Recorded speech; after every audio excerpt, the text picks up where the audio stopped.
Hello and welcome to episode 37 of the amazing hashtag Daily Take NBA podcast. I did not expect this to happen. I thought we should go to game 7, but and I think for the first three quarters, I think till like till 9 minutes left till in the the 5 minute mark in the fourth quarter. till 9 minutes left in the fourth quarter. Also, it was like pretty even, and then suddenly the Celtics Bam decided Storm to not and the show up, Hero Storm, the Duncan Storm, all those storms hit together.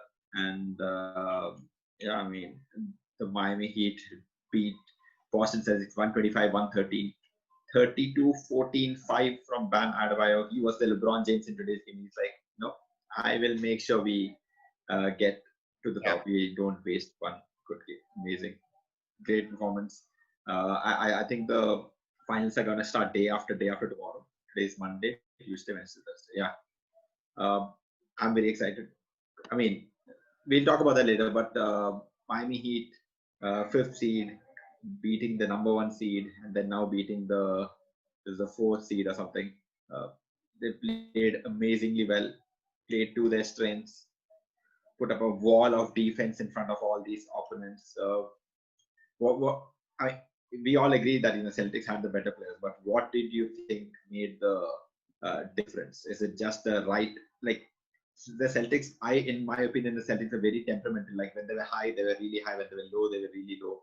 But Miami Heat, I felt like even in the high moments, they were like not too high, but especially in the low sides also, they were never like completely out of sorts. They always had their heads about, if not on the offensive side, at least on the defensive side. What was it for you, Vineet, which got the Miami Heat to their first final since LeBron was there? They I had think no answer. the Celtics decided to give the game away. I think the Celtics played really well till the fourth quarter, and for some reason they started to stop driving in, being aggressive offensively, taking 3-point shots. The ball did not move, and every time it moved, it reached Jason Tatum's hand. And unfortunately, he always was in a bad situation to take a shot. Uh, I, I don't know, man. I think the Celtics have one question to answer, which is uh, if Jason Tatum is their main guy, is he good enough to be taking those shots down the stretch?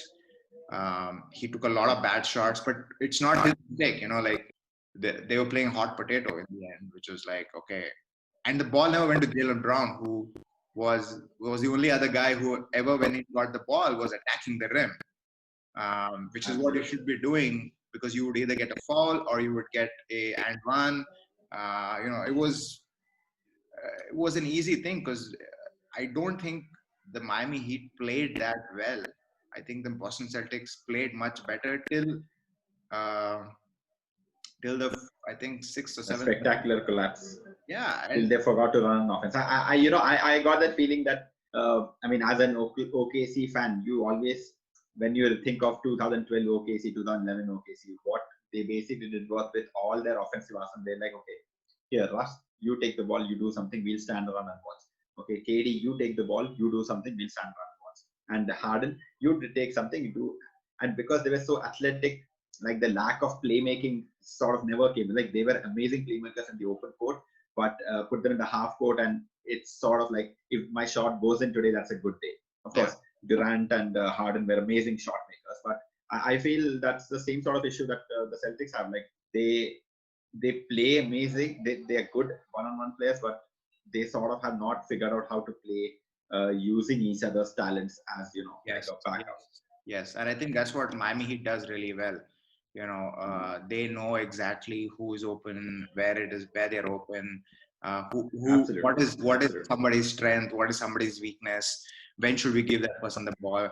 Like every time the ball rotated, it went to Jason Tatum, and it was like he always had two people around him, and he was like, okay, fine, I'll take the shot, but it was like he had no other option, and I felt bad for him because he was taking bad shots. Like they expected him to win them the game, and I don't think he's there yet. I mean, he can get you some crucial buckets, but you need other people to draw the defense away from him. You need someone to drive in. Kemba Walker was barely driving in. Like he was just standing out there and Gordon Hayward is playing hot potato. I mean, Gordon Hayward can easily get a drive in. I felt like the last 5 minutes or last 6 minutes of the game, the Celtics kind of lost the plot on offense. And Miami Heat saw it and they said, all right, let's go.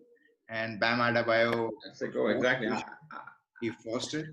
He saw that, okay, these guys are not offensively doing their job. So he forced it every time they got a miss, he made sure that they got 2 points on the other hand, right? So he made sure that there was no bad shot being taken. Like he would go in, he would try to get the shot or get the foul. And if not, then he would pass it out to a Duncan Robinson or a Tyler Hero or someone to take a open 3-pointer, which I think is what the Celtics should have done, but they didn't. They didn't do it. Yeah, exactly. I think you should force like whenever someone does go for it. The rightest thing you said in that entire thing was that they knew exactly who to find as open. Like even if Jay Crowder is open on the side, but the Tyler Hero even more open, they always managed to find that person who was right for the ball, which I think does not come if you don't trust these people. I think Celtics have a little bit of might be a trust issue where they only want to see their favorite person or they only want to see in a certain direction, whereas because the Heat don't really have a superstar like some sort of Jason Tatum aggressive offensive genius or a Jaylen Brown sort of aggressive kind of guy. They're all like sort of understanding where they are on the ladder. So like there's no ego here. I'll pass the ball to you, and I think that's what has got the Heat to where they have. What I want to ask you now is, now we know Heat Lakers. Definitely, like anyone would. How long this question is? Okay. I'm going to time it right now. I saw 538.com. They said Heat were 74% favorites, as in the chances of winning. Miami Heat had 74%. Lakers had 26%. But I think the Las Vegas odd makers are going like 80% chances for Lakers to win and 20% chance for the Heat to win, which I think is probably a little closer to what I would have also said. Given that the two best players on the court will always be on the Lakers, and given that the 2 or 3 best 3-point shooters will always be on the Heat, what do you think will be the strategy for the Heat to try to beat Lakers? I'm picking the Heat to win the championship. Whoa.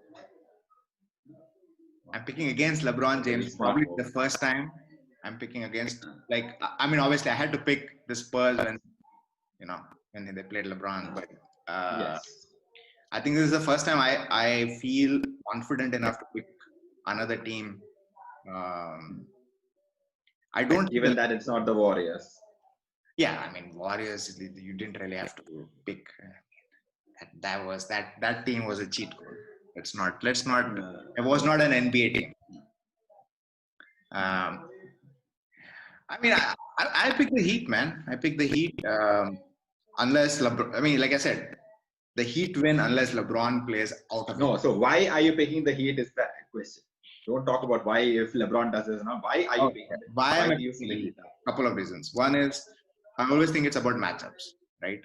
And in this specific Heat series, you have 3 players that have a chip on their shoulder and are good defensive matchups for LeBron. Jimmy Butler, Andre Iguodala. 3. Yeah, Andre Iguodala and Jay Crowder. There are 3 of them. And you can keep throwing them. You can keep rotating them toward LeBron. Like in the end, fatigue is going to be an issue, right? And we saw that in the Nuggets series. Like there was times where LeBron was tired, right? And they didn't. And the only person they could throw at LeBron was Jeremy Grant, who also was guarding Anthony Davis. So wasn't the best defensive matchup. But imagine if you can give Andre Iguodala, who is known as and who won the Finals MVP 3 years back because of being a LeBron stopper. Yeah, for stopping LeBron. So he knows the ins and outs. He knows how to play LeBron, right? And LeBron is not the LeBron of the past. So LeBron is a little bit slower. And then you have Jay Crowder and you have Jimmy Butler. Both of them, so all 3 of them are very, very good people that you can throw at LeBron, right? And then I think Bam and AD is going to be a good matchup. I think Bam probably the most physical center that AD would have to play. I think Bam is probably the most physical and mobile center that AD has faced. Yeah. Probably not the most talented, but the most mobile. And Bam plays crazy defense. It's not like Nikola Jokic or Mason Plumlee. So it is a night. And then they are better shooters. They have a better playmaker in Goran Dragic, as opposed to their playmaker, which is better than LeBron James. No, I mean, Rajon Rondo is technically the playmaker for LA Lakers. I thought he comes off the bench. He comes off the bench, but I mean, in the last 5 minutes, Rajon Rondo is the one that brings the ball forward, right, and then gives it to LeBron and asks LeBron whatever he wants to do. But you have Goran Dragic, who is far better than Rajon Rondo at this point. You have better 3-point shooters in Tyler Hero, Duncan Robinson. So matchup wise, man, this is a nightmare for the Lakers because the Lakers don't go too deep, and the Miami Heat have, and it's getting dark outside, so which is why it's getting dark inside. Not here, as you can see, that's full of light. Yes. So that's the basketball gods shining the darkness on you for saying such stupid things. That's what I think. Stupid. It's just my. I don't know. I think. I mean, I don't think Jay Crowder or Andre Iguodala or Jimmy Butler have any chance of stopping LeBron James. So I don't think Jimmy Butler, I don't think will waste his energy again and again and again. They will definitely tire LeBron James, man. Come on. I think LeBron knows but tire him, yes. And if this goes 7, then it's not going to be good for. If it's a quick series, I don't think it's going to go 7. Goes the Lakers' way. I think that's what I don't think LeBron wants to waste any more time or give any more things. He's gotten swept before in the finals 2 times, which I think he'll want to avenge. I don't think it's going to be a sweep. I think he can definitely take 2 games, but I don't think they have anything more. I mean, AD is a little more skilled than Bam, even though I think Bam is far amazing, more skilled than Bam.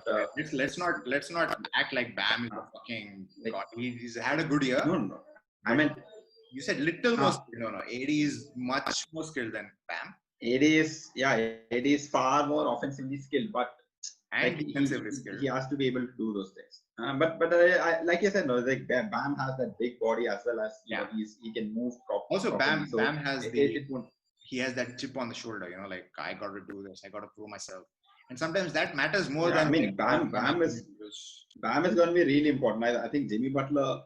More than Jimmy Butler, I think Bam Adebayo and the 3-point shooter, Duncan Robinson, Tyler Hero, these people will be the difference makers, I feel. And that's probably the only reason why the Heat has a chance to win, because they have amazing 3-point shooters who are on a roll. It's not like they are good on paper. They have been good since the playoffs started, and they've been shooting at a great clip. And I think the first game is chances for someone to catch fire. Yeah, I think for me it's always I have to watch the first game. Because I know the first game is basically LeBron scoping what needs to be done. He's playing his chess game. So I always like to watch the first games with LeBron, and you can see that he's trying different things and being a little lazy and not trying to win the game. All right. Before the light completely goes away from Vinith's place and all we see is his eyes and his lips, let's take a break. I mean, we'll come back. We'll come back with game 1 and also our episode with Jeff Pearlman, episode 24. There's a little chronological issue, but that's episode 24. Jeff Pearlman out. He talks about Shaq, Kobe, Lakers, Phil Jackson. We talk about the Eagle Colorado case, and all of it is out there on your favorite podcast listening platforms. Check it out. If it's not there, send us a message. We will send you the web link for it. But anyways, see you guys. Check, comment, share, like, subscribe. Pay us. Is pay us a thing? No, pay us is not a thing. Don't pay us, but Patreon. If you want, you can pay us. Patreon, do that. We don't have a Patreon. Okay, anyways, cheers. Bye.